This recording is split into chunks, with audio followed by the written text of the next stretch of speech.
Well, they find a routine that really works for them, and I think the whole key to it is to make sure that you taper the routine to the individual horse. And just like some people like when they're jogging and everything, they like to run hard. Other horses, the horses are the same, and some of them like to go easy. So you jog them, you give them some anaerobic exercise, and then on training day, you might give them a little extra.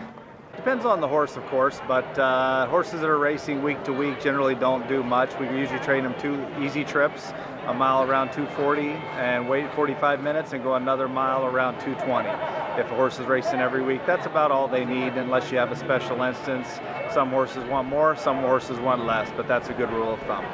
When they race now in this kind of weather, first of all, they got to rest for a couple of days, and they got to make sure they drink a lot of water and get hydrated again and eat and just freshened up. You know, it's different from horse to horse. Some horses that do very well, you can actually train them in between, but some horses that are more difficult to keep the weight on, you know, if they race week to week, you can't really do much with them. Just some light jogging.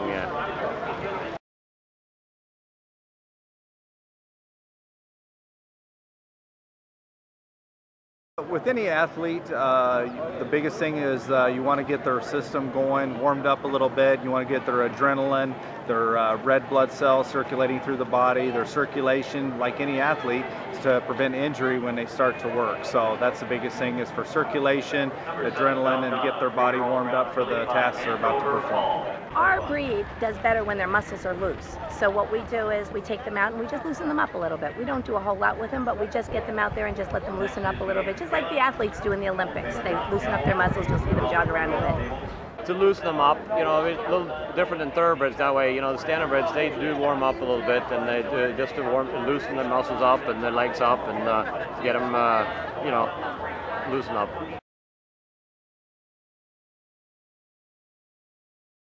Depending upon their age and their classification. As a 2-year-old, I personally don't like to start a horse more than 12 times. As a 3-year-old, maybe I might get up to 20 times, but that's when you're in the heat of a stakes campaign. Once they get older, it's not uncommon to see them race 30 times, 35 times even. Race horses, overnight horses, probably a lot of them gets in the high 20s, low 30s start, but stake horses sometimes get between 15 and 20 starts.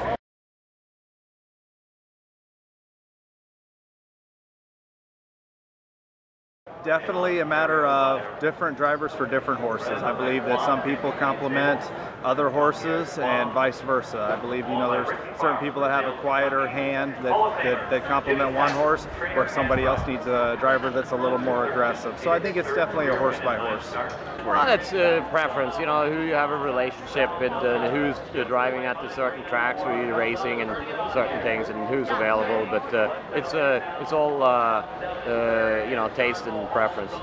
Well, in the case of me right now, I mean, Tetrick happens to be an uncanny driver. You know, he can pretty much drive every type of horse. He can drive a trotter, a pacer, a mare, a horse that's grabby, a horse that's nervous. But as a rule, you would try to suit the horse's personality to the driver's personality. Some are aggressive, and they can wake a lazy horse up. And some of them have a very nice, soft set of hands. And then there's the guys that drive here at the Meadowlands that can pretty much drive any type.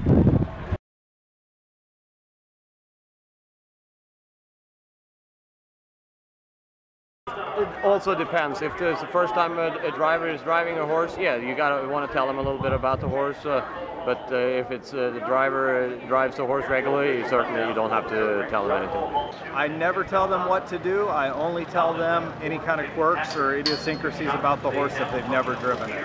I let them know he wants to come to the gate early, he wants to come to the gate late, but I never tell them how to drive the horse. I always leave that up to them. I don't tell them how to drive, I tell them about the horse. I might tell them that she's nervous, that she doesn't like the gate, that her attributes are that she likes to be close to the lead.